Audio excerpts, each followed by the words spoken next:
మన కేటీఆర్ సూర్యాపేటకు వచ్చినప్పుడు ఇష్టమైన ఉన్న మాట్లాడాను.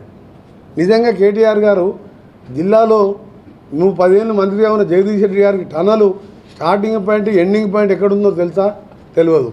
ఎప్పుడైనా పోతే తెలుస్తుంది. మహాత్మా గాంధీ యూనివర్సిటీ ఎక్కడ లోపలికి పోయినావా? పోలే.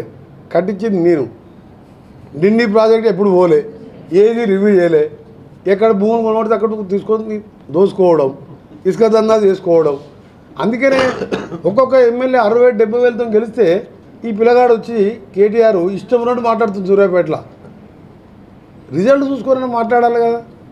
నేను ఆ పరిస్థితులు ఉంటే జిల్లాకే రాకపోతుంటుంది. 6 లక్షల మెజార్టీతో ఎంపీ గెలిచి మా శామిలు రేపనంగా పార్టీలో జాయిన్ అయితే 60,000 మెజార్టీతో ఎమ్మెల్యే గెలిచాను. కేటీఆర్ వచ్చి వీరేశవాడి అంతమంది ఎక్స్ఎమ్మెల్యే ప్రజలలో ప్రజా నాయకుడు ఉన్నాడు, ఉద్యమాలు చేసాడు. అదే చెప్పినావు. ఇంత మంచి ప్రజలు 10 ఏళ్ళు నట్టేట ముంచిందండి. మహబూబ్నగర్, నల్గొండ, ఖమ్మం, దక్షిణ తెలంగాణలో 36-33 గెలిచినాం.